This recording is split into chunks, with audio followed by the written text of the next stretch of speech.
आज मैं आपको एक तकरीर सुनाने जा रहा हूँ जिसका नाम है माँ और बेटे का हुकूक, यानी माँ और बेटे का हक। बिस्मिल्लाहिर्रहमानिर्रहीम, अल्हम्दुलिल्लाहि रब्बिल आलमीन, वस्सलातु वस्सलामु अला रसूलिल्लाह, अम्मा बाद। मेरे अजीज भाइयों और बहनों, आज का हमारा मौजू है माँ और बेटे का हक। एक ऐसा विषय जो सिर्फ इस्लाम ही नहीं बल्कि पूरी इंसानियत की बुनियाद है। अगर माँ का हक सही तरीके से समझ लिया जाए तो बेटा खुद ब खुद कामयाब हो जाता है। सबसे पहले हमें यह समझना होगा कि माँ क्या है। माँ सिर्फ एक रिश्ता नहीं बल्कि एक पूरी कुर्बानी है। माँ वो है जो अपने बच्चे के लिए अपनी नींद कुर्बान कर देती है, अपनी खुशी छोड़ देती है, अपनी तकलीफ छुपा लेती है। जब बच्चा छोटा होता है तो माँ उसकी पूरी दुनिया होती है। वो उसे पालती है, खिलाती है, सिखाती है और उसके लिए अपनी जिंदगी का हर सुख त्याग देती है।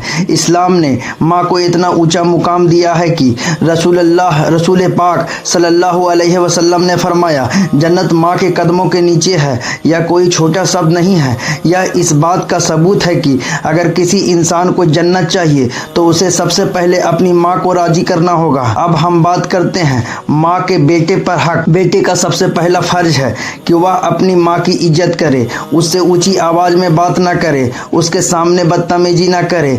कभी भी माँ को नाराज करना यह सबसे बड़ा गुनाह में से एक है। बेटे को चाहिए कि वह उसकी बात माने। अगर माँ किसी बुरी चीज से रोकती है तो उसे छोड़ देना ही समझदारी होगा। जब माँ बूढ़ी हो जाए तो उसकी देखभाल करना, उसे आराम देना, उसकी जरूरतों को पूरा करना, यही असली बेटा होने की निशानी है। सबसे बड़ा गुनाह है कि माँ को किसी भी तरह दुख पहुंचाया जाए। अगर माँ रो पड़े तो समझो इंसान ने बहुत बड़ी गलती कर दी है। मेरे भाइयों, जब बच्चा पेट में होता है माँ 9 महीने तक दर्द सहती है। फिर जब बच्चा पैदा होता है तो कितनी तकलीफ होती है यह वही समझ सकता है जो माँ बनती है। उसके बाद रात भर जागना, खुद भूखी रहना, लेकिन बच्चे को खिलाना, यह सब माँ की कुर्बानी है। क्या हम अपनी माँ के लिए वही कर रहे हैं जो उन्हें हमारे लिए किया गया है? अगर नहीं तो हमें आज ही अपने आप को सुधारना होगा। मेरे अजीज भाइयों, यह तो बस शुरुआत है, असली बात अभी बाकी है। मेरे अजीज दोस्तों, माँ सिर्फ एक इंसान नहीं होती, माँ एक एहसास है। जब बच्चा गिरता है सबसे पहले माँ ही निकलता है। माँ को ही याद करता है। जब दर्द होता है दिल माँ को ही याद करता है। यह अल्लाह की तरफ से रखी गई वो मोहब्बत है जो दुनिया के किसी और रिश्ते में नहीं मिलती। बेटा छोटा होता है, माँ के बिना नहीं रह सकता, हर बात माँ से करता है, माँ के बिना नींद नहीं आती। लेकिन जब बड़ा हो जाता है दोस्तों, ये व्यस्त हो जाता है, ये बिजी हो जाता है, मोबाइल में खो जाता है, माँ से बात करना कम कर देता है। और कभी कभी तो ऐसा भी हो जाता है कि माँ बुलाती रहती है और बेटा कहता है अभी नहीं, बाद में। मेरे भाइयों, यह बाद में कभी कभी जिंदगी भर पछतावा बन जाती है।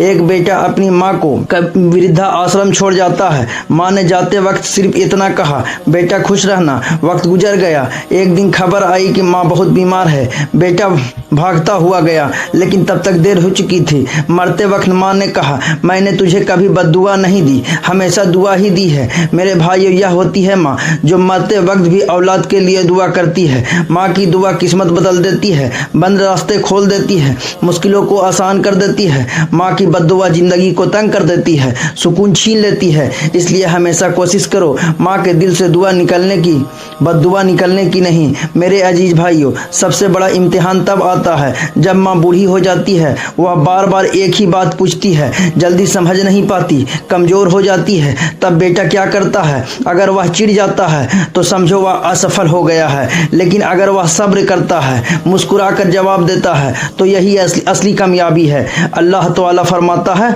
माँ बाप के सामने उफ तक ना कहो। सोचिए, जब उफ कहने से मना किया गया है तो गुस्सा करना, चिल्लाना या उन्हें नज़रअंदाज करना कितना बड़ा गुनाह होगा। मेरे भाइयों, आज हर कोई कामयाबी चाहता है, अच्छी नौकरी चाहता है, पैसा चाहता है, इज्जत चाहता है, लेकिन बहुत कम लोग यह जानते हैं कामयाबी का सबसे बड़ा राज माँ की खुशी में छुपा है। जिस दिन माँ दिल से दुआ दे दे उस दिन ये किस्मत बदलना शुरू हो जाती है। एक नौजवान बहुत बहुत मेहनत करता था लेकिन हर काम में नाकाम हो जाता था। एक बुजुर्ग ने पूछा, क्या तुम्हारी माँ जिंदा है? उसने कहा हाँ। बुजुर्ग ने कहा, जाओ माँ के पैर दबाओ और उनसे दिल से दुआ लो। वह गया, माँ के पास बैठा, रोने लगा और माँ के पैर दबाने लगे। माँ ने दुआ की, कुछ ही महीने में उसकी ज़िंदगी बदल गई। मेरे प्यारे भाइयों, नौजवानों, अगर आप सच में कामयाब होना चाहते हैं, माँ की इज्जत करो, माँ की खिदमत करो, माँ को वक्त दो। मोबाइल बाद में भी चला सकते हो, दोस्त बाद में भी मिल सकते हैं, लेकिन माँ हमेशा नहीं मिलती। आज यहाँ बैठकर खुद से वादा करो, मैं अपनी माँ से ऊंची आवाज़ में बात नहीं करूँगा। मैं रोज़ उनका, माँ जन्नत का रास्ता है, माँ की खुशी में दुनिया और आखिरत की कामयाबी है। अगर आज भी हम नहीं समझें तो शायद कल मौका ना मिले।